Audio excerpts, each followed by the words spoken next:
Bismillah ar-Rahman ar-Rahim. Assalamu alaikum wa rahmatullahi wa barakatuh. Very good evening and very good morning, very good afternoon, because people are attending from a lot of countries, so I have to mention all this. So it's very interesting. Today we're talking about the artificial intelligence for cancer imaging. This webinar, inshallah, this will be like 30 to 40 minutes. So we'll have at the end of the session like 10 minutes for Q&As. So we have a different tab here in Q&A. Anyone they have a question, they can write on the Q&A. Then in the last 10 minutes, we can have the question and answer session, inshallah. So I have got this slight instruction for the participants who are attending this webinar today. So chat, as I said, you can have the chat box. You can have some saying like question and answers and a bit. And participants, all the participants will be muted unless if the speaker he wants to speak to any of the participants, yes, we'll give them a special access to them in the end of the day. So I just want to highlight about what MILE is doing currently. We are running a eHealth webinar series. So almost every Friday, we have a webinar from 8 to 9 p.m. in the evening. So these are the four the topics for the coming 3 months actually. So the first one, two, the four we did in the December. It's all about healthcare data governance, artificial intelligence, and virtual hospital, virtual clinics, and etc. So the first four we did in December. So in January, today is the first day, the first Friday. So we are doing the artificial intelligence. So in the next Friday, we have education technology in healthcare and artificial intelligence again in healthcare and analytics journey and capacity building as well. So the reason I'm telling you this because we have I said in the early good morning, good evening, because we have geographic locations and a lot of people attending. Like we have 600 plus registrations, alhamdulillah. So people are attending from Dubai, from Australia, Belgium, Libya, and alhamdulillah. So we have to address all this. So all the webinar will be in English, and if you have any questions in Arabic, though, you can keep in the chat box, so we can save all the questions, and then later after the session we can send by email all the answers to your questions. So after all this HPO2 webinar series, so we have actually a program called High Performance Healthcare Organizations. This is one of the top leadership program and conference MILE do. So we have done like 4 series of these HPO2 programs, and we are conducting the 5th version. Inshallah, this will be in March from 9 to 23. So this is some of the geographical figures. Again, the total number of graduates we have received so far for the last 4 HPHO programs, almost 207. And these are some of the sponsors. They sponsored over all the HPHO programs, the Ministry of Health, and you can see at Talent Q, International Medical Centers, and so on. And these are the speakers who have participated in our HPHO programs, and mashallah, like for Professor Gurugiri Sorensen, he has been in Medina for a couple of times, and we have from Harvard Medical School again, Dr. Michael. We have Asaf Al-Asaf, Toronto, and it's a mix of like universities and consulting firms and etc. So as I said, this is from 19 to 24, HPHO 5, the program we are conducting, inshallah. This is program agenda. The program is for like 1 week, 1 complete week in Medina, inshallah. So all the participants who are coming from across the countries, we do take care of their accommodations, all the food and lodging and etc. And for international participants, we do arrange a complimentary Umrah as well, inshallah. So this is like a 5 days program agenda. The first is about the strategic planning, performance, and healthcare. And the second day will be about the patient-centric care strategy from Professor Salman Rawaf, who is from World Health Organization. And the third day will be total quality management from Dr. Osama Musallam. So the fourth day is again the Professor Grigori Sorensen, who's speaking today. And the last day we'll have managing virtual technologies for rapid response in healthcare crisis. Inshallah, we'll be sharing all the information about our upcoming webinars and upcoming program, inshallah, in detail. So let me just connect this to our speaker now, Professor Gurugiri Sorensen. So the stage is yours, Professor. You can share your screen now, inshallah.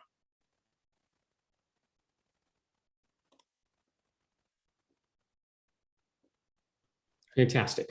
All right. Hopefully you guys can see me and see the screen all right. Success. Professor. Excellent. Well, it's a pleasure to be with you guys again. I've, the introductory comments noted, I've had a good pleasure to work with folks in KSA a number of times, and I'm looking forward to continuing that relationship. Today, I thought I would spend a little bit of time sharing with you some recent advances in artificial intelligence with a specific focus on cancer imaging. Artificial intelligence is everywhere. We all hear about it all the time, but I thought I would share with you today some recent advances that I thought you would find particularly compelling. And here's a quick outline of what I want to talk about for the next half hour. First, there are some real amazing advances in machine learning, and I want to walk you through some of those. Second, there now seems to be evidence that this is applicable to not just human disease, but to cancer imaging specifically. And I want to talk a little bit about how this will impact screening. And then finally, I want to show some examples of how this could actually impact the care that's being delivered around the world and specifically in Saudi Arabia. So let's dive right in because we don't have a lot of time. Everybody knows that artificial intelligence seems to be everywhere. And it's actually worth just understanding a little bit more how this has played out in the world of medical imaging. And the place to start is by understanding how image recognition by computer is even measured. How is it tested? For years, the image analysis community has had a contest where they have tested themselves and the computer algorithms they've come up with to see how good a job they do. And this, what I'm showing you here on this slide, is examples of that testing process. You can see 3 pictures here with some labels on them, a baby or a bird or a dog or a ball. And the idea of this contest is lots of these pictures without the labels are given to a computer program, and the computer program is supposed to find them and identify them, and then they test whether or not this happens correctly. And this has been going on actually for many years, more than a decade. And what I show in this slide is how effective academic computer programs have been at measuring whether or not they can recognize, these programs can recognize features like I was just showing in the images. And what you can see on the left back in 2010, their error rate, so how good was the very best, the top 5 programs at this, they got about 75% of the images correctly. So I made a mistake about 25% of the time, but the other 75% of the time they did okay. And this, of course, was after years of work and lots of efforts in the laboratory. And in 2011, things got a little bit better. Maybe 25% was all they were missing. But then you can see in 2012, something changed. And in fact, this was the beginning of the new machine learning approaches that we call deep learning. And deep learning is the specific kind of artificial intelligence that has allowed these breakthroughs in image recognition. And you can see from 2012 then to 2013, as more and more effort was put into understanding what deep learning could do, the power of deep learning has really become evident. And in fact, by 2015, the computers were better than humans at learning to find those things in the picture. And now they're much better than the typical human, as you probably have all experienced. Well, this core improvement in machine learning has really led to a revolution in the way we do all kinds of things, and including medical imaging. Despite that, there are some challenges. And so what I thought I would do with you is share not only the progress, but some of the challenges, because if you understand the challenges, then you can understand how to overcome those challenges. One of the real challenges for AI is something that we technically call bias. What do I mean by that? Well, the AI is very good at recognizing things that it has been taught to recognize, but it is not very good at generalizing. And so in this picture, you see on the left a picture of what in America we would call a bride, and on the right, how a bride dresses in India. If the computer is only trained on the images like on the left, then it will not correctly classify the image on the right. And in fact, many tests have been shown that the picture on the right would be classified as a dancer and not as a bride, because it was not trained on pictures of what brides look like around the world. And so this kind of bias essentially is built into the way modern AI works. We as humans can make that leap, but the computers are not good at this. And so what this means for us is when we bring AI to the clinic, we have to be very careful that the AI is actually appropriately trained on the kinds of data that we're going to see. If not, we need to be worried about it. So bias is one, while the AI is awesome, and it's what powers Siri, it's what powers Google Photos, it allows us to do all kinds of amazing image recognition, there are some challenges and shortcomings. One of them is bias. Another one is brittleness. And what I mean by brittleness is it can be sometimes extremely easy to fool the AI. And here I've just put some pictures in from a review article a couple of years ago. Somehow an AI tool can be taught to show a stop sign, but if you just put a few little patches on it, it can think that instead of seeing a stop sign, it's seeing a speed limit sign. And that's because of this brittleness problem. Or if you rotate the picture of a stop sign, now the AI thinks that it's looking at a tennis racket. Or on the bottom, you can see other images where just very small tweaks, the AI gets fooled very quickly.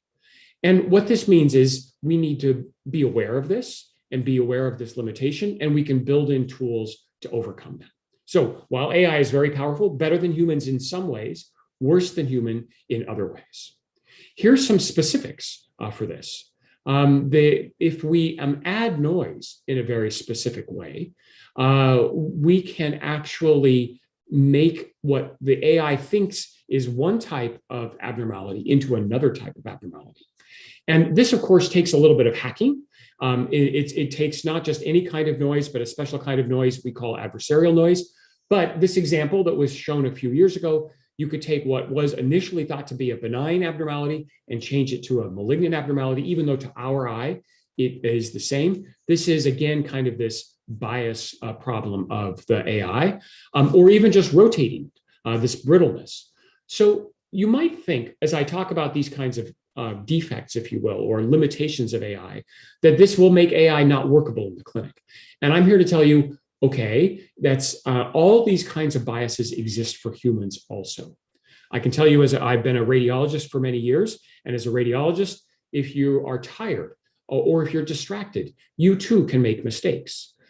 So humans have biases. We overcome those human biases by, for example, making sure that the room is dark and that there are no distractions when we radiologists do our work. And in the same way, we have to take measures to overcome bias for the AI. It doesn't mean the AI is perfect, but it also doesn't mean that it's useless.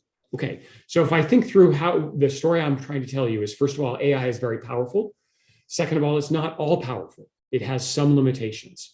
And even though Siri works well, you've probably played games where you can fool Siri or Alexa. Even though image recognition works well, sometimes there are challenges.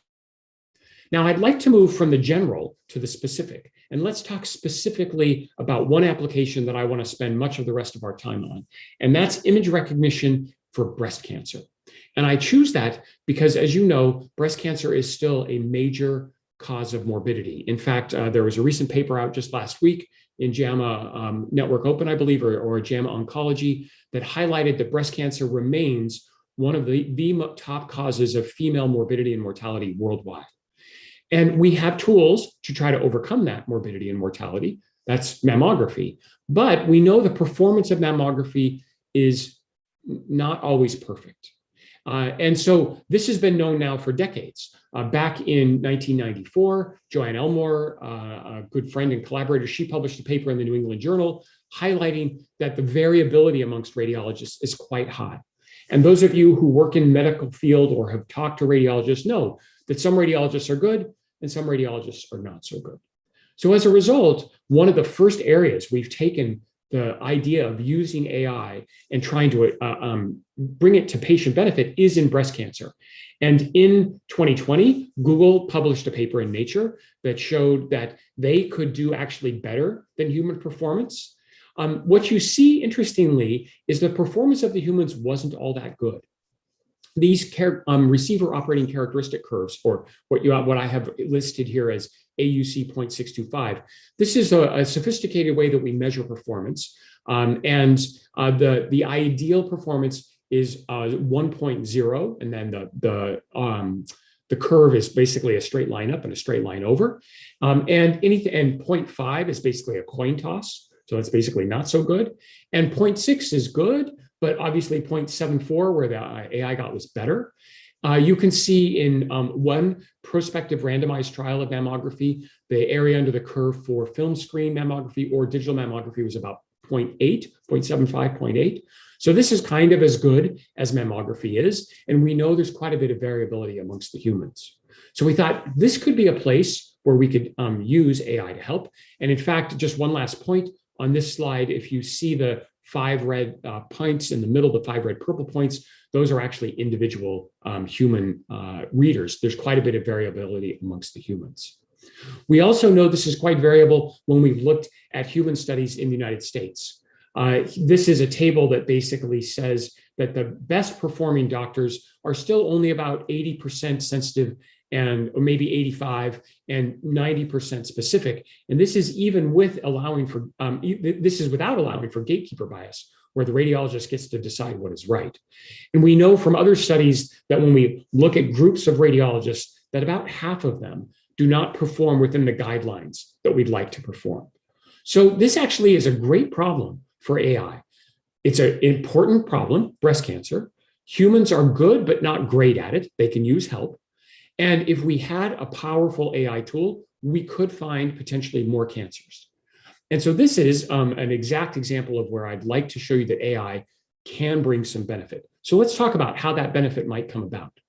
Well, first of all, people have been building AI tools, and I'm going to show you the ones that my group has been building. But before I get to the group that my group has been, the information my group has been building, let me walk you through a paper that is just now about 2 years old. It came out in January of 2020 it was in Nature. It was published by a group that is owned by Google.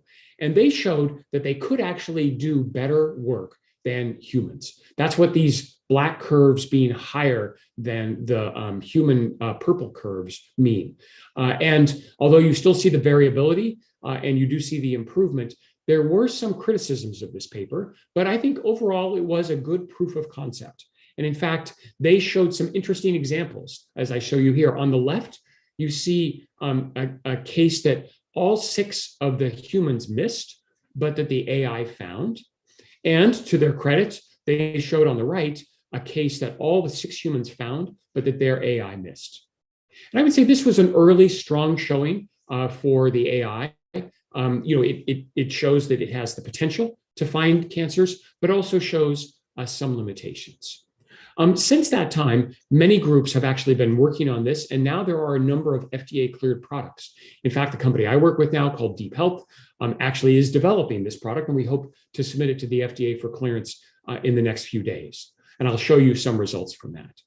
This actually is our work looking at AI in cancers that humans found, and it shows an even better performance than the Google paper. So if I go back, you can see the AUC on the Google paper was either 0.74 for 2 years or 0.87 for 1 year. This is 0.94, so an even higher accuracy than humans for finding cancers. And again, like with the Google paper, we were able to find cancers that humans did not find, but occasionally we would miss cancers that humans didn't find.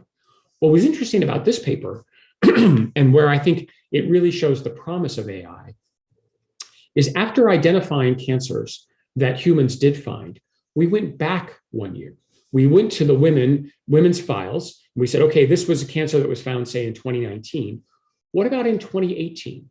What if we take that mammogram? And if we look at that mammogram and show it to new mammographers, how often can they find a cancer? And how often can the AI find a cancer? Because we know the cancer was probably there.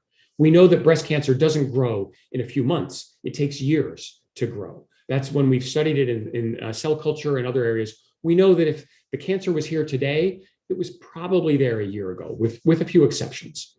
And so not only were we able to show that the AI was better than the group of humans, we were also asked to show what about each individual human, that's the graphs on the left, each of their individual ROC curves, or each assemblage of humans, that's all the points on the right.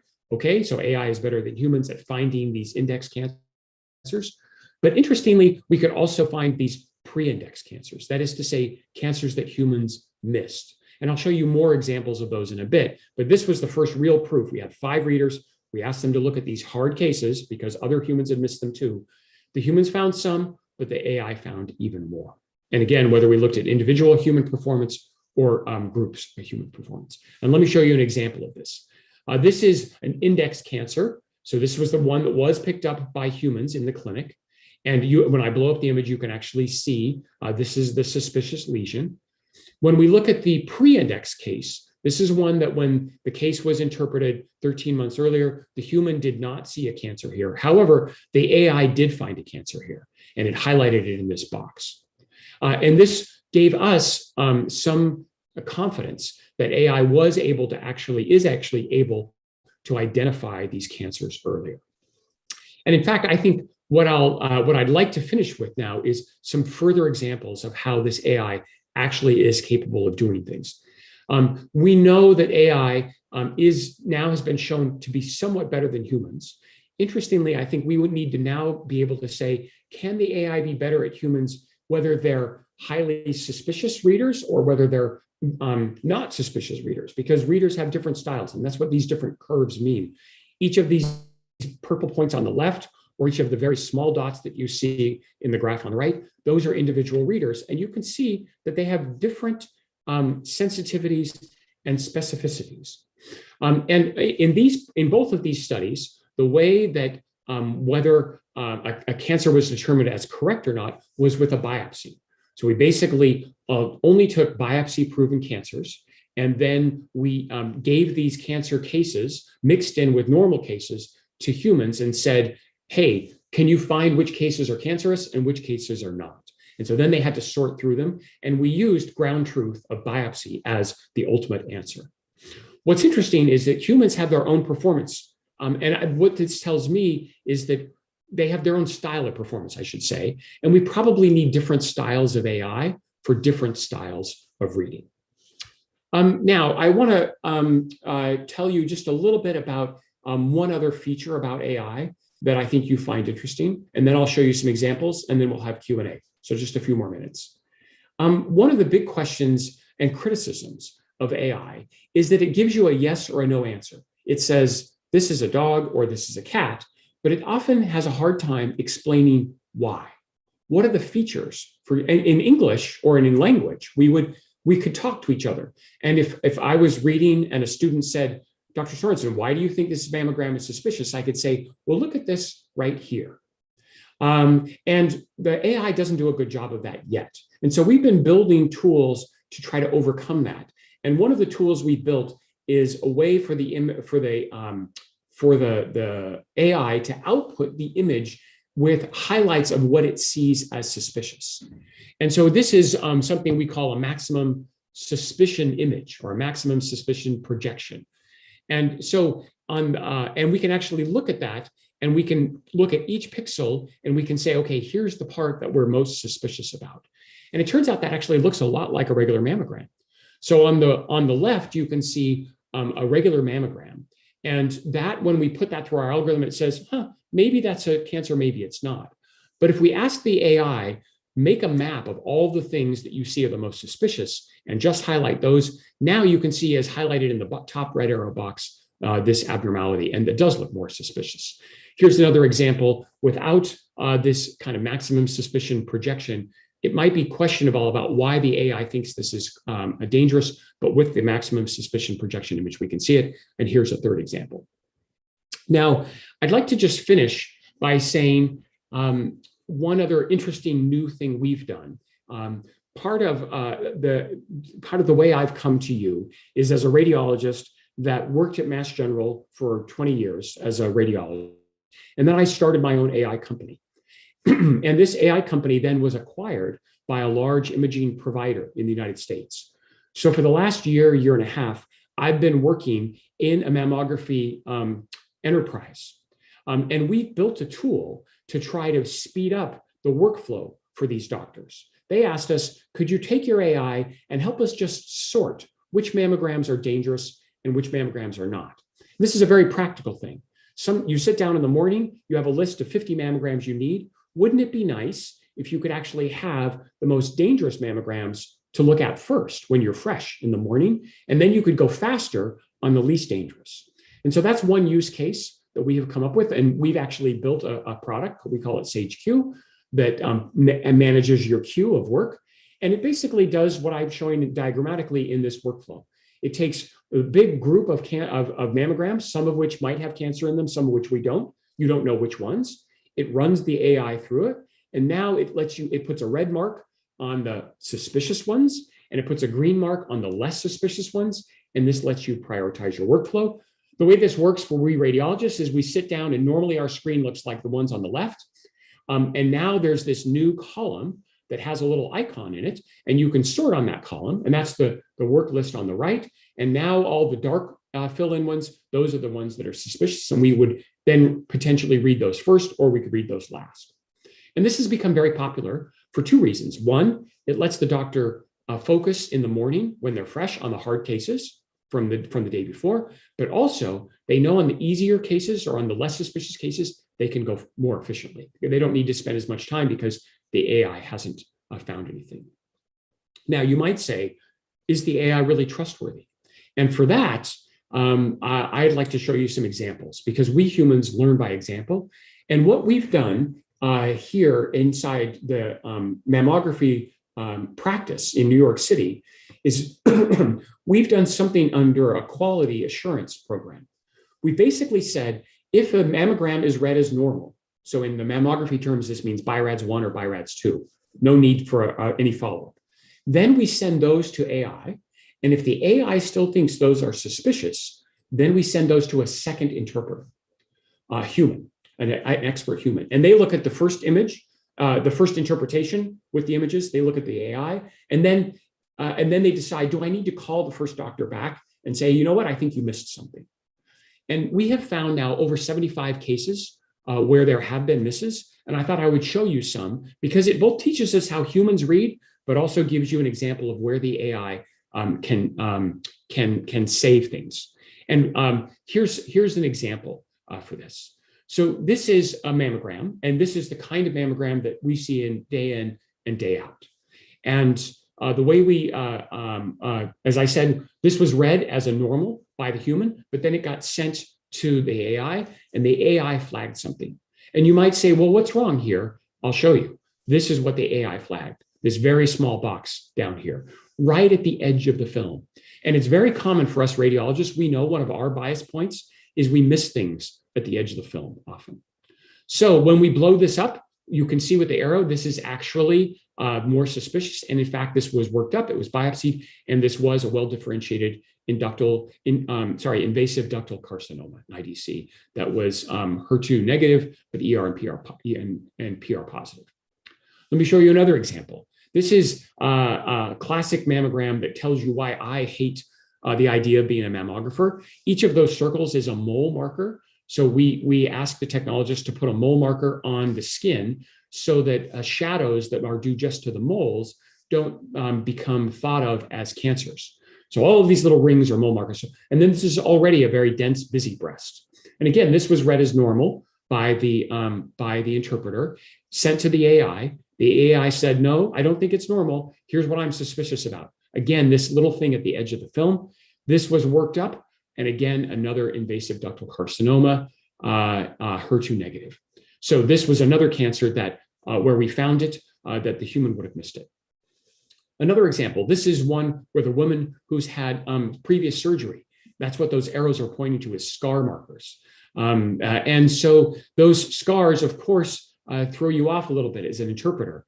But in practice, so this was read as BI-RADS 2. There's scars, but no need for further workup. Sent this to the AI. The AI said, no, I think there's something suspicious here. This went to the second reader. The second reader said, you know what? I agree with the AI. Let's work this up.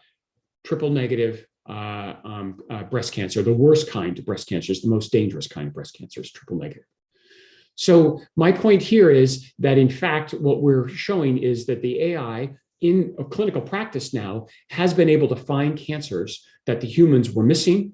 And I can tell you, I get love letters now from the doctors because they say, hey, AI was a safety net for me and it found a cancer that otherwise I missed because I was busy or because it was just too hard of a case. So that's what I wanted to share with you today. So let me go back. I think that's a good place to end. I was going to say we're turning that into a product, and that product will be called Sage DX. That's the FDA cleared product, and that will put markings on the films just like the quality assurance reader got, so that they'll be able to have this same benefit of the AI's intelligence right up front. So just to conclude, I wanted to kind of run these points with you. I do think AI really does have tremendous promise. And I should say, as somebody who worked even as a graduate student now nearly 40 years ago on this problem, AI has made tremendous advances. And it's really impressive what has been able to be done now with deep learning. And while it has limitations, those limitations are being worked out. And unlike previous technologies, these deep learning advances really seem to do well at medical imaging. And that's always been a hard thing for AI in the past. And that's my second bullet point. Medical imaging really is where deep learning, machine learning is making breakthroughs. And that opens up whole new vistas, not just in cancer imaging with mammography, but what about cancer imaging with lung cancer or prostate cancer or colon cancer? What about pathology as well as radiology? What about colonoscopy? All of these tools now that we use in medicine day in and day out. What about skin cancer? These are all tools that artificial intelligence is going to be able to bring its power to. And I think this really will lower costs while raising quality substantially. And so I wanted you to know about it.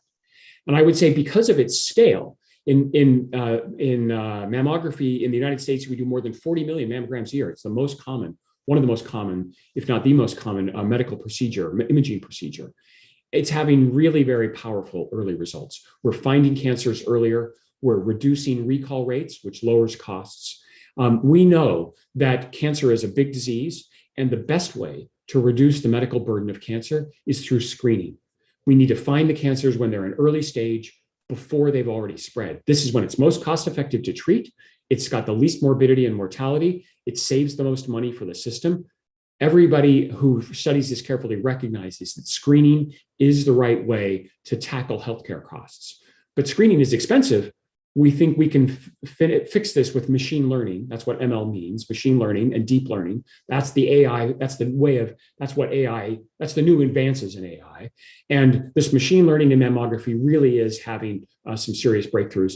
And I'd be happy to talk to you more about it. I'd actually love to find somebody in Saudi Arabia or other countries in the Middle East to work with on this, because I think it really is so spectacular. So with that, let me just, I'll conclude, and I'm happy to take questions. I know we have some time for Q&A. Let's think here. I can see a Q&A tab. See if I can find it. So thank you for your attention so far. Okay, so first question was, who determines the authenticity of whether or not the human got it right? That's a great question. In mammography, we're fortunate because in mammography, the women either get a biopsy or they come back a year later for a repeat. And if we see that in 2020, the mammogram was normal, then we can train on the 2019 mammogram. And if we train on the 2019 mammogram, then we can be confident that we're training on good stuff, if you will. So that's an important point. And that's easier to do with things like mammography or cancer, where we get either a biopsy or we get a 1 or 2 year follow-up than it is in other diseases. In other diseases, the authenticity is determined by a panel of humans, human experts usually. And sometimes those humans are good, but sometimes they're not. They often have variability. So that's one of the reasons I picked cancer, where we can get biopsy proof that's better than the humans. So great question, first question. Second question I see here is, how can we get the patients to trust the machines? That's a great question. Look, I mean, and we have this problem with self-driving cars. We have this problem in many areas. And today, I would say the patients shouldn't trust the machines over the humans. The patients should work with the humans. And if the human experts come to understand how the AI works, they can compensate for its gaps, just like humans can in self-driving cars or in other domains of AI. I think the answer to that question is experience. I now use When I started out my career, we used to dictate into a phone, and the typist would transcribe what I typed. And those typists were good, but sometimes they made mistakes. I had to review them and correct them. Now I use my phone and I dictate into my phone and it transcribes, and it too makes mistakes. Which is better? Was the human better or was the phone better? They both have issues. They both are growing. I would say the computer is now getting better and better, and it's certainly faster and more convenient. So that's a big issue for us. But I think only experience will get this trust to work. Now, so that's the second question. These are great questions. Third question, optimization and frequent software updates. How does the FDA regulate this? This is a brand new area, and the FDA has not yet issued final guidance. For sure, it makes sense. The promise of AI is that it can continuously learn. And therefore, in theory, the AI could be continuously updating. Each week, maybe even each day, potentially. However, in practice, that's not really likely to happen very easily. Why? Well, as we were talking about earlier, we don't want to train on human opinions. Sometimes it's not for a year or 2 years later that we find out that what the human thought today really was right or wrong. If I read a mammogram as negative, and even if the AI reads the mammogram as negative, we will not know for at least a year till the woman comes back for her next visit, whether we were really right or whether there was a hidden cancer that our AI or our human eye missed. So we can't train immediately on that new mammogram. We need to wait, and we need to get follow-up information, and we need now. And that's the only time it would be okay to update. Now you might say, look, okay, great, I'll wait a year, and then I'll do some updates. The FDA has not figured out yet how to safely do that, because we manufacturers have not yet quite safely figured out how to do that. They've issued guidance and ways to build in testing programs, and I think we're working towards that.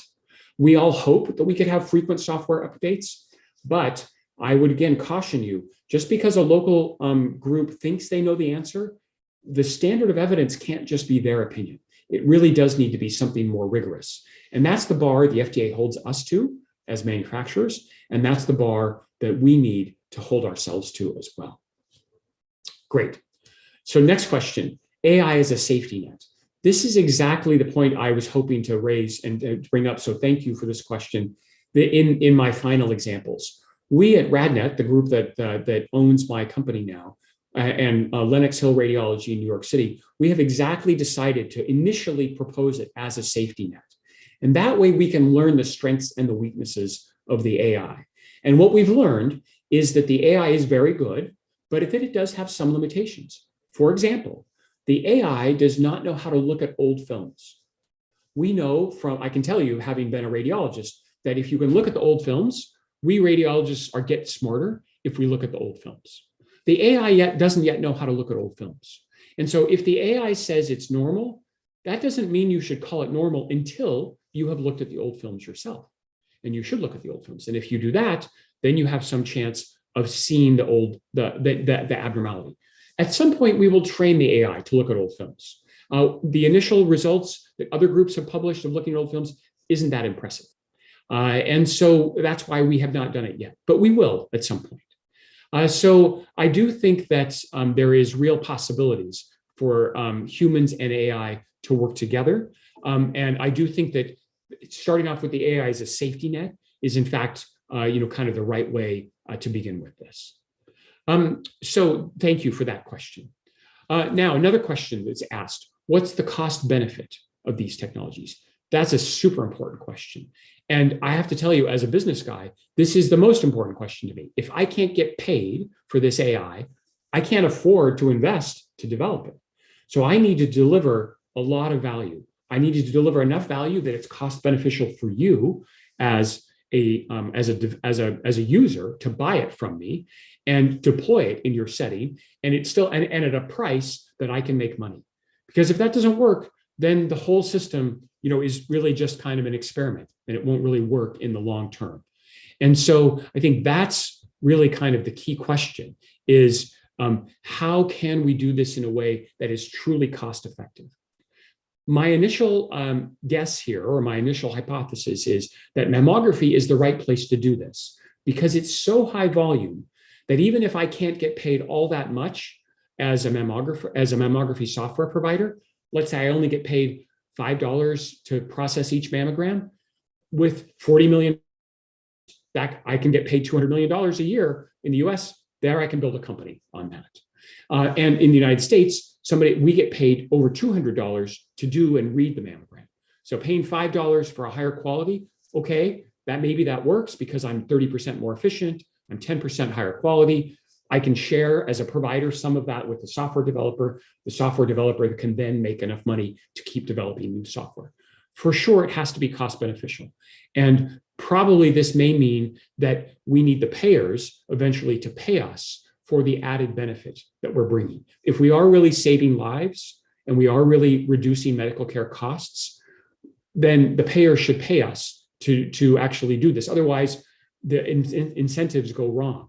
People don't want to lose revenue. They want to gain revenue. So if we're going to get less revenue because we're biopsying fewer women, we need to offset that with increased revenue through either more efficiency or more volume or higher payments. So this is, of course, where the rubber hits the road. It's very complicated, but for sure, in certain countries where there's a single payer system like the UK or like KSA, I think there the single payer can say, wow, I'm willing to pay for the software because it gives me so much value. And we're seeing that with AI in lung cancer. I think we'll see that in AI in breast cancer. I think we'll see it in AI for prostate cancer and for colon cancer. These are the areas where I see in the screening domains, the possibilities are the biggest. Now, another question came in. How many shades of gray can the human see versus the machine?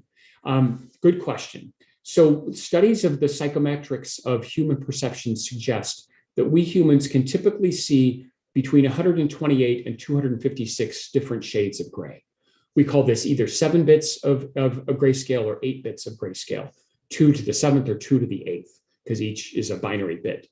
And so in the device behind me, these radiology monitors, this one is actually a grayscale monitor. And I would normally have the lights turned down and a very dark room so that I can make sure that I could see all 256 shades of gray and not just say 64 or 128 or something less if there's a lot of extraneous light.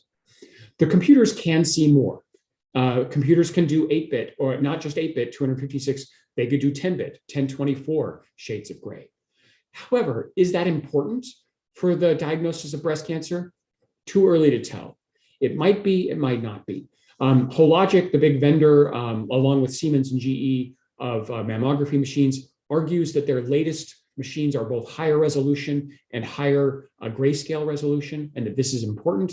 The proof on whether that's really important for diagnosing breast cancer is a little unclear. A lot of AI works just fine with just 100 grayscale levels, so even fewer than the eye can see, because that's where it turns out the important signal is. Finally, you can see, so that's a great question. You also asked, humans are subject to optical illusions? Absolutely. We call this fake out.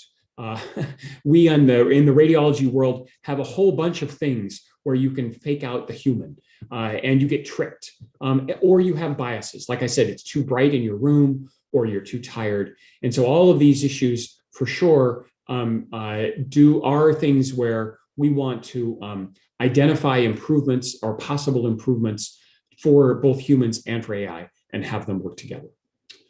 Now I see, let's think, a couple other questions. How AI can predict the tumor before it starts developing? That's a really good question. And many people believe that we need to incorporate genetic risk factors or genetic tests. Hang on, I'll just grab this. On my shelf, I have this blood test. It's called the Galleri liquid biopsy test. And this is a new test that is just a blood test. And the developers of this, a company called Grail, that was a spinoff from Illumina, argues that they can detect, as their label says, multiple cancers. They claim that with one blood test, you could potentially determine 20 different cancers from your blood. So I'm a doctor, so I ordered this test on myself, and someone came and drew my blood. We sent it in 2 tubes of blood off to their laboratory. They did sophisticated genetic testing, and it came back for me and it said no early cancer, which was great. The early data suggests these technologies are probably not yet ready for prime time. They've not yet been proven, and they're certainly not cost effective yet. They are very interesting for diseases and especially cancers where we don't have a good screening technology like a CT scan for lung cancer or mammography for breast cancer. Both mammography and lung cancer, as well as colonography, whether it's CT or virtual or live colonography for colonoscopy for colon cancer, these are all proven to save lives. They work. Will these be better? I don't know. I mean, I doubt it, candidly. And their early data suggests probably not. Where they're really valuable is things like pancreatic cancer or ovarian cancer, where we don't have any good detection tool. There, I think these blood tests will be valuable.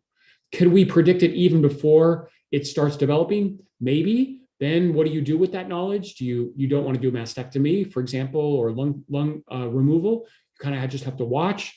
But this is where we're all headed, is to this kind of precision medicine. Finally, I see one question about color versus grayscale. From a computer scientist point of view and from a radiologist point of view, we've used both color and grayscale in different settings. It's all a way to represent data. And whether you represent it in color, whether you represent it in grayscale is really almost a style difference. It's not really important whether we use grayscale or color. Okay, let's think here. Now, I see one other question in the chat. This was the breast cancer size or breast size and breast cancer. It is a good point that body mass index is an independent risk factor for breast cancer. For reasons we're not completely sure. Some people think that body mass index is an important risk factor for breast cancer because obesity is known to be a risk factor for many cancers. In addition, you've asked, what about just large breast size? What if you don't have a high body mass index? Like you're not overweight, but you just happen to have larger breasts. There, the thinking is that with more breast tissue, you have more opportunities for mutations. It's the mutations that cause the cancer. And so with more mutations, you might have more risk for cancer. And so therefore, with more breast tissue, you have higher risk for breast cancer. It's just a matter of, kind of scale. And I tend to believe that. I do think that breast cancer happens in part because of a series of mutations. And if you have more cells, then you have more opportunities for mutations, and therefore you have more opportunities for cancer. The idea of implants and implants as a risk factor, that's a whole separate issue.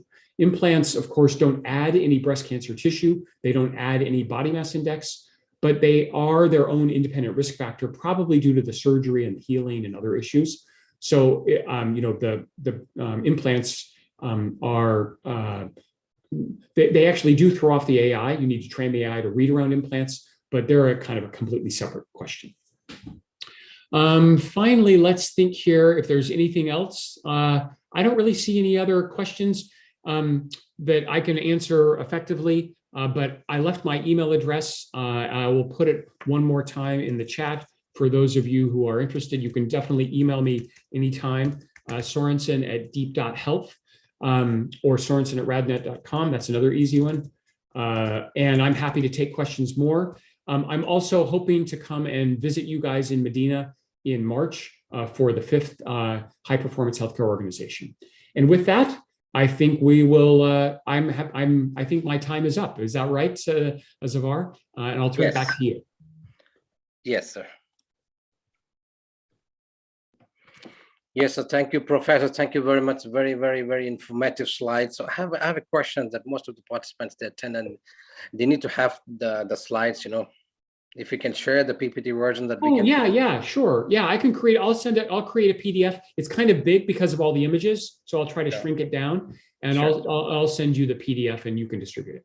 And every webinar, actually, we record these sessions, and we do send the link later for the participants. for later, I mean, to have the division of the classes, because most of the classes they attend and they may skip something. So they will have a video recorded lecture link in the YouTube, and they will have the presentation as well. And just for the audience, I would like to tell you thank you very much for attending this very informative webinar. And as I said earlier, we have like a series of webinars. Every Friday, we'll come up with a new topic, inshallah, with a very attractive topic and a very subject matter expert from across the globe.